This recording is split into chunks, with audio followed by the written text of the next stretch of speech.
Welcome to red TV. నేను మీ Teja. Pastor Praveen చనిపోయిన తర్వాత చాలా మంది క్రైస్తవులు చాలా బాధపడ్డారు. అంటే పోస్ట్ మార్టం రిపోర్ట్స్ ఇంకా బయటకు రాకుండా ఉండడం వల్ల చాలా మంది అసంతృప్తి వ్యక్తం చేశారు. రీసెంట్ గా ఈ రోజు ఈ క్రిస్టియానిటీ గ్రూప్స్ కి సంబంధించి వాట్సాప్ గ్రూప్స్ లో కానీ సోషల్ మీడియాలో కానీ ఒక పాంప్లెట్ అనేది బాగా సర్క్యులేట్ అవుతుంది. అంటే ఒక టైటిల్ పెట్టేసి దానికి మేము ఆడిషన్స్ చేస్తున్నాం, ఈ యాక్సిడెంట్ అంతా కూడా ఎలా జరిగింది ఏంటి అనేది మేము చిత్రీకరించే ప్రయత్నం చేస్తామంటూ ఒక వాట్సాప్ గ్రూప్లో ఇది సర్క్యులేట్ అవుతుంది. కొంతమంది పాస్టర్స్ దాన్ని స్టేటస్ కూడా పెట్టుకున్నారు వాళ్ళ వాట్సాప్ స్టేటస్లో. అదంతా కూడా ఇప్పుడు నేను క్లియర్గా ఎక్స్ప్లెయిన్ చేసే ప్రయత్నం చేస్తా. అసలు ఆ పాంప్లెట్లో ఏముంది, ఆ ఆడిషన్స్ కోసం వీళ్ళు ఏమేమి పెట్టారు, ఇవన్నీ కూడా ఒకసారి మనం క్లియర్గా చెప్పే ప్రయత్నం చేస్తాను. ఒకసారి మీరు కూడా చూసే ప్రయత్నం చేయండి. మా స్క్రీన్ మీద అది కనిపిస్తూ ఉంటుంది పక్కన. టైటిల్ వచ్చేసి మరణం వైపు ప్రయాణం, ఒక చక్కటి నాటకీయ హత్య. టైటిల్ ఈ రకంగా పెట్టారు. నటీనటులు కావలను, ఉండాల్సిన అర్హతలు. అంటే ఒక చక్కటి నాటకీయ హత్య. ఇది హత్య లేకపోతే ఇది యాక్సిడెంటా, లేకపోతే అతను డ్రింక్ చేసి చనిపోయాడా, లేకపోతే ఎవరన్నా అతన్ని చంపేశారా, లేకపోతే అతనికి హార్ట్ అటాక్ వచ్చిందా బండి మీద, లేకపోతే ఎవరన్నా అతను గుద్దేశారా, ఇవేమి కూడా ఇప్పటివరకు మనకు తెలియదు. ఎందుకంటే ఈ కేసుకు సంబంధించి ఇంకా ఇన్వెస్టిగేషన్ నడుస్తుంది, దర్యాప్తు చేస్తున్నారు. పోస్ట్ మార్టం రిపోర్ట్ కూడా బయట పెట్టే పరిస్థితి ఇప్పుడు ఉంటుంది. ఎందుకంటే ఆలోచిస్తున్నారు. ఒక పక్క వాళ్ళ ఫ్యామిలీతో డిస్కషన్ చేయడం, వాళ్ళ ఫ్యామిలీకి సంబంధించిన వ్యక్తులతోటి వాళ్ళు విచారణ చేయడం, ఇవన్నీ కూడా జరుగుతున్నాయి. వీళ్ళు ఈ రకంగా ఒక పోస్టర్ని రిలీజ్ చేశారు. అప్పటికి ఆమె వాళ్ళ వైఫ్ దీన్ని పెద్ద ఇష్యూ చేయొద్దనే ఇండైరెక్ట్ గా చెప్పే ప్రయత్నం చేస్తుంది ఆమె, కానీ ఎవరు కూడా పట్టించుకోవట్లే. అంటే ఒక ప్రవీణ్ పాస్టర్ అనేటోడు క్రైస్తవ సమాజానికి కనిపించే దేవుడు. అలాంటి దేవుడిని మీరు లేకుండా చేశారు కాబట్టి ఈ పాస్టర్స్ అందరూ కూడా ఇలాంటి నిర్ణయం తీసుకుంటున్నారని చాలా మంది అనుకుంటున్నారు. అంటే ఉండాల్సిన అర్హతలు అంట ఒకసారి చదివే ప్రయత్నం చేస్తా. బైక్ నడపడం పెద్దగా రానవసరం లేదు, బైక్ లైట్స్ లేకపోయినా చాలా దూరం ప్రయాణం చేయాలి, సీసీటీవీ కెమెరా ముందు తాగినట్లు నటించాలి, మేము ఎప్పుడు సిగ్నల్ ఇస్తే అప్పుడు అర్ధాంతరంగా పడిపోవాలి. అంటే ఇవన్నీ కూడా ప్రవీణ్ పాస్టర్ కేసులో సీసీటీవీ ఫుటేజ్లు అన్నీ కూడా బయటికి రిలీజ్ అయినాయి కదా. సో దానికి సంబంధించి సీసీటీవీ ఫుటేజ్లో అని కొన్ని చోట్ల పడిపోయారు ఆయన, కొన్ని చోట్ల వైన్ షాప్కి వెళ్ళారు. ఇవన్నీ కూడా వీళ్ళు చూపించే ప్రయత్నం చేయడం కోసం ఈ లిస్ట్లో పెట్టడం జరిగింది. మేము ఎప్పుడు సిగ్నల్ ఇస్తే అప్పుడు అర్ధాంతరంగా పడిపోవాలి. రీసెంట్గా ఒక సిగ్నల్ లైట్ దగ్గర అయినా ఒక సీసీటీవీ ఫుటేజ్ రిలీజ్ అయింది. ఒక లారీ కింద ఆయన ప్రమాదవశాత్తు పడిపోయారు. యాక్చువల్గా టైర్ కింద పడిపోతే ఆయన స్పాట్లో అక్కడే చనిపోయే అవకాశం ఉంది. బట్ సేఫ్గా అక్కడ ఏం కాలేదు. వెంటనే అక్కడ ఉన్న కొంతమంది స్థానికులు వచ్చి అతన్ని సేవ్ చేసే ప్రయత్నం చేశారు. అలాగే 4వది, ప్రాణం మీద ఆశలు అస్సలు ఉండకూడదు. నకిలీ ప్రవీణ్గా యాక్ట్ చేయడం కోసం ప్రాణం మీద అసలు ఆశలు ఉండకూడదు అంట. తర్వాత ఎన్ని అర్ధాంతరాలు వచ్చినా హెల్మెట్ మాస్క్ అలానే ఉంచుకోవాలి. ఇది ఎందుకు పెట్టారంటే ఫస్ట్ నుంచి కూడా అంటే Praveen pastor LB Nagar wines నుంచి రాజమండ్రిలో ఆయన పడిపోయిన స్థలం వరకు కూడా ఎక్కడ కూడా ఆయన మాస్క్ హెల్మెట్ తీయలేదు. సో దాని గురించి పాయింట్ పెట్టారు. తర్వాత ఇబ్బందిగా ఉంటే పార్క్లో మాత్రమే ఎన్ని గంటలైనా సరే రెస్ట్ తీసుకోవాలి. ఈ పాయింట్ ఎందుకు పెట్టారంటే ఇప్పుడు ప్రవీణ్ పాస్టర్ అనేటోడు దాదాపు 2,500 కోట్ల ఆస్తున్నవాడు. అతను ఎక్కడైనా రెస్ట్ తీసుకోవాలనుకుంటే దగ్గరలో ఉన్న ఏదన్నా హోటల్లో తీసుకుంటాడు, కానీ ఒక పార్క్లోనే 2-3 గంటలు, అంటే పార్క్ అంటే గాలి కోసం మహా అయితే ఒక హాఫ్ అన్ అవర్ స్టే చేయొచ్చు, 2-3 గంటలు ఎలా ఉంటారు అనేది వీళ్ళు అడిగే ప్రయత్నం చేస్తున్నారు. అందుకోసం పార్క్లోనే ఎన్ని గంటలైనా రెస్ట్ తీసుకోవాలంటూ ఇలా ఇక్కడ పెట్టడం జరిగింది. 2 సిప్పుల టీ మాత్రమే తాగాలి.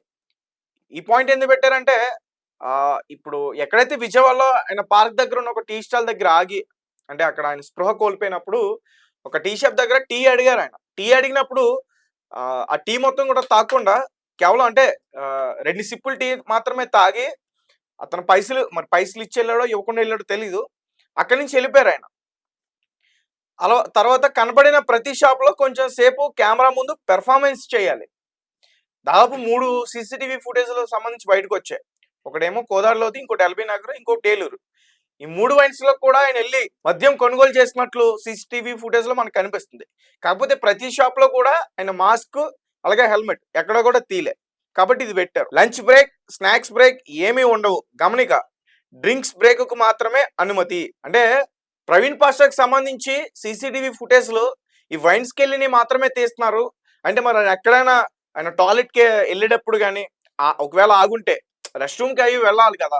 సో, అక్కడ ఆగుంటే అలాంటి ప్లేస్ సీసీటీవీ ఫుటేజ్ తీయలేదు. అలాగే అన్ని గంటలున్నారాయన తాగడం మాత్రమే ఉంటుందా? ఎక్కడో కూడా ఆయన తినడా? కనీసం మరి మందులోకి స్టఫ్ అయినా కొనుక్కోవాలి కదా! అది కూడా కొనుక్కోడా? మరి అందుకోసమైనా ఆగాలి కదా! అలా ఆగిన సీసీటీవీ ఫుటేజ్ ఏం దొరకలేదా? ఒకవేళ భోజనం చేయడానికి ఆగితే ఆ సీసీటీవీ ఫుటేజ్ దొరకలేదా? కేవలం విజయవాడలో మాత్రమే 3 గంటలు రెస్ట్ తీసుకున్నాడా? ఇంకెక్కడో కూడా డ్రింక్ చేసున్నాడు. ఇక్కడ చీలకల్లు టోల్ గేట్ దగ్గర కూడా ఆయన తులుతూ ఆ బండి నడపడం. కనీసం అక్కడైనా కూడా ఒక 10 నిమిషాలు ఆగి రెస్ట్ తీసుకోలేదా? ఇది అడిగే ప్రయత్నం చేస్తున్నారు ఆళ్ళు.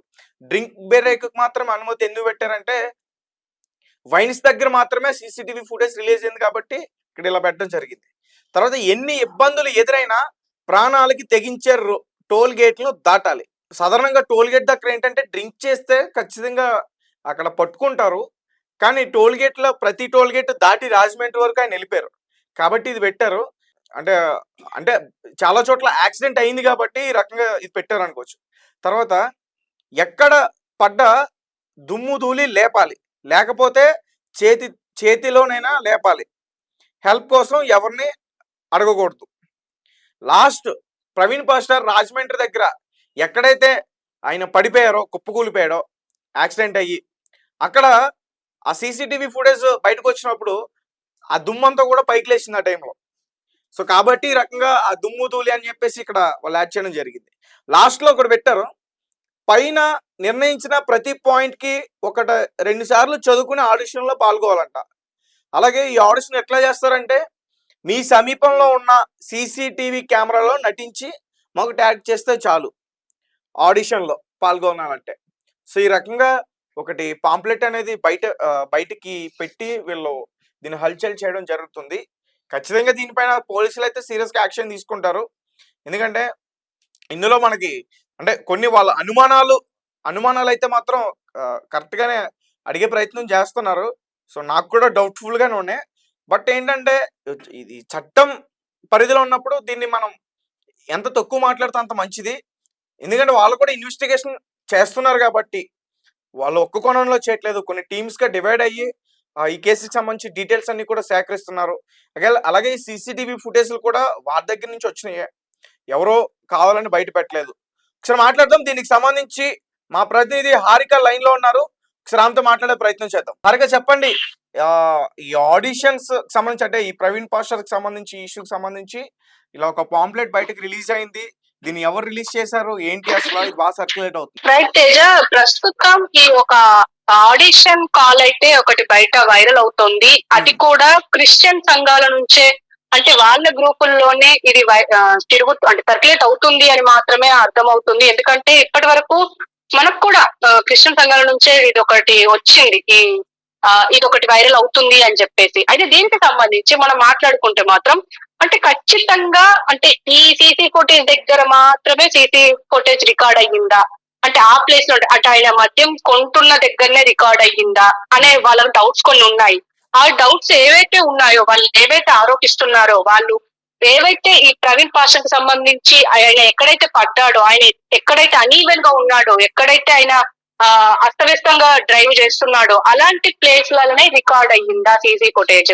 అంటే హైదరాబాద్ నుంచి వెళ్ళి ఇక్కడ రాజమండ్రి కొవ్వూరు టోల్ ప్లాజా వరకు, అంటే ఆయన మరణించిన ప్లేస్ వరకు ఇది అలాగే అంటే ఎన్నో సీసీ కెమెరాలు ఉంటాయి. ఎందుకంటే హైదరాబాద్ సిటీ అండ్ ఆయన ఎన్నో సిటీలు చేంజ్ అవుతూ, పట్టణాలు చేంజ్ అవుతూ వెళ్ళారు. అలాంటి ప్లేసెస్ లో అసలు ఎక్కడ రికార్డ్ అవ్వకుండా, ఈవెన్ మనం చూసాము అక్కడ విజయవాడ దగ్గర ఎందుకు ఆయన 4 hours మిస్ అయ్యారు అని అంటే మాత్రం ఆ 4 hours లో అంటే ఎస్ఐ చెప్పిన కథనం ప్రకారం అంటే అతను అంటే కొంచెం నీరసంగా ఉన్నారు, ఇక్కడ పార్క్ దగ్గర కూర్చున్నారు, రెస్ట్ తీసుకున్నారు 3 గంటలు అని చెప్పేసి మనకి ఏ కథనం అయితే వినిపించిందో అది కూడా ఫేక్ అని చెప్పేసి వాళ్ళు నమ్ముతున్నారు. ఎందుకంటే వాళ్ళకు డబ్బులు ఇచ్చి ఇదంతా చెప్పిస్తున్నారు ఎవరో అని చెప్పేసి వాళ్ళు గట్టిగా నమ్ముతున్నారు. అందుకే వాళ్ళు ప్రతిదీ అక్కడ మెన్షన్ చేశారు. ఆ ఆడిషన్ కాల్ కి సంబంధించి వాళ్ళు మెన్షన్ చేసింది ఏంటి, మరణం వైపు అని చెప్పేసి ఒక అంటే వీళ్ళు పెట్టిన అంటే ఈ పాంప్లెట్ కూడా కొంచెం అంటే వీళ్ళ పాయింట్స్ రేజ్ చేస్తున్నాయి కూడా కొంచెం ఆలోచింపజేసేలానే ఉన్నాయి. కరెక్టే. ఖచ్చితంగా ఖచ్చితంగా ఇందులో ముఖ్యంగా మన దగ్గరకు వచ్చిన పాస్టర్స్ లో ముఖ్యంగా వాళ్ళు రేజ్ చేసింది ఏంటి, అతను వైన్ షాప్ దగ్గరికి వెళ్ళినప్పుడు అతని బాడీ ఎలా ఉంది, అండ్ ప్రవీణ్ పగడాల బాడీ ఎలా ఉంది, ఆయన పెట్టుకున్న హెల్మెట్ ఎలా ఉంది, and specs compulsory, and N95 mask important అని చెప్పేసి కూడా ఇందులో మనకు తప్పనిసరి అని చెప్పేసి ఒక ఆ పాంప్లెట్ ఏదైతే ఉందో ఆ పాంప్లెట్ లో ఉంది. అండ్ సీసీ ఫుటేజ్ కి సంబంధించి అంటే ఎక్కడైతే తాగి మనం ఆగమాగం చేయాలో అక్కడ మాత్రమే మనకు రికార్డ్ అయితే చాలు అన్నట్టుగా ఉంది. అండ్ ఈ ప్రతిదీ అంటే పైన ఆయన వాళ్ళు ప్రతి దానికి ఒక నోట్ క్రియేట్ చేశారు. ఆ నోట్ ఖచ్చితంగా దాన్ని ఫాలో కావాలి అని చెప్తున్నారు. అంటే ఇది ఖచ్చితంగా ఇది రియల్ ఆడిషన్ కాలా లేకపోతే నార్మల్ అంటే ఏదో సర్కాస్టిక్ గా పెట్టారా అనేది మాత్రం ఇంతవరకు తెలియదు. కానీ ఆ పాంప్లెట్ పైన టైటిల్ చూస్తే మాత్రం మరణం వైపు ప్రయాణం ఒక చక్కటి నాటకీయ హత్య అని చెప్పేసి, ఇప్పుడు జనరల్ గా మనం ఈ మధ్య వివేకానంద హత్య కేసు చూసాము. దానికి సంబంధించి ఎన్నో సినిమాలు రెండు సినిమాలు బయటకు వచ్చాయి. అందులో కూడా చూసాము. అంటే ఇది ఒక అంటే ఎవరి ప్రాపగాండా వాళ్ళది అన్నట్టుగా చూపిస్తున్నారు. అయితే ఇది కూడా అంతే.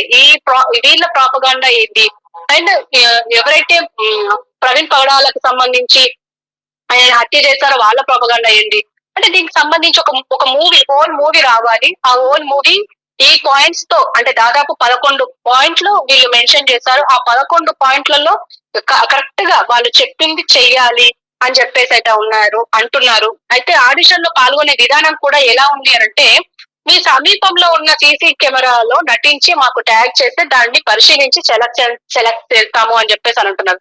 అంటే సెలెక్ట్ చేసే విధానం కూడా అంటే డిఫరెంట్ గా ఉంది అని చెప్పుకోవాలి. ఎందుకంటే ఇప్పుడు ప్రతి దగ్గర ఒక సీసీ కెమెరా ఉంటుంది. ఆ సీసీ కెమెరా దగ్గర నువ్వు నటించి మాకు ఆడిషన్ కి పంపించు అని చెప్పేసి డైరెక్ట్ గా చెప్తున్నారు. ఇలా ప్రతిదీ రిక్వైర్మెంట్ ఉంది. అండ్ వీళ్ళు కావాలనే మరి సర్కాస్టిక్ గా, ఎందుకంటే వాళ్ళకు అక్కడ ప్రభుత్వం మీద అయితే నమ్మకం లేదు అని చెప్పేసి డైరెక్ట్ గా మనకు చాలా వీడియోల్లో చెప్తున్నారు. ఈవెన్ నిరసనలు చేస్తున్నారు. కాకినాడ, విజయనగరం అటు మొత్తం ఏపీలో ఎక్కడంటే అక్కడ హిల్ చేస్తున్నారు. సో దీనంతటికి సంబంధించి ప్రస్తుతం ఇప్పుడు ఈ పాంప్లెట్ బయటికి రావడం అంటే ఈ నటీ నటులు కావాలను అని చెప్పేసి ఆడిషన్ కాల్ ఏదైతే బయటికి రావడం ఇది ఒక వైరల్ గా మారిందని చెప్పుకోవచ్చు Teja. Right Harika, thank you. So guys చూసారు కదా, అంటే ఇది బాగా సర్క్యులేట్ చేసే ప్రయత్నం అయితే జరుగుతుంది. అండ్ మా ప్రతినిధి హారిక చెప్పినట్టు ఒక వివేకానంద రెడ్డి హత్య కేసు లాగా, లేకపోతే అమృత ప్రణయ్ దాదాపు 7-8 సంవత్సరాలు పట్టింది ఆ దోషులకు శిక్ష పడడానికి. దాని మీద కూడా ఒక సినిమా వచ్చింది. అజయ్ గారు సినిమా తీశారు. అలాగే వివేకానంద రెడ్డి హత్య కేసుకు సంబంధించి కూడా ఒక సినిమా వచ్చింది. అలానే ఈ ప్రవీణ్ పాస్టర్ మరణానికి మరి ఎవరైనా ప్లాన్ చేసినట్లుగా ఉందేమో సినిమా తీయడానికి. సో ఆ రకంగా ఇది బయటికి పెట్టారు. కానీ అంటే ఇక్కడ ఇంకా ఇన్వెస్టిగేషన్ జరుగుతుంది, దర్యాప్తు జరుగుతుంది. ప్రతి కోణంలో కూడా దర్యాప్తు చేస్తున్నారు. ఎవరైతే ఫైట్ చేశారో రాజేష్ మహాసేన, అతనే స్వయంగా ఇది యాక్సిడెంట్ అని, అలాగే కొంతమంది పాస్టర్స్ దీన్ని తప్పుదోవ పట్టించే ప్రయత్నం చేస్తున్నారని ఒక వీడియో కూడా రిలీజ్ చేయడం జరిగింది. ముందు అతను ఫైట్ చేశాడు. అవసరమైతే నేను ప్రభుత్వానికి ఎదురు తిరగడానికి కూడా వెనకాను ఈ కేసులో, అంటే ఈ కేసు విషయంలో నాకు ఎక్కడ అనుమానాలు ఉన్నా సరే ప్రూఫ్స్ దొరికితే కనుక వెనకాడనంటూ కూడా అతను మన ఛానల్లోనే మనకు చెప్పడం జరిగింది. ఏదేమైనప్పటికీ రిపోర్ట్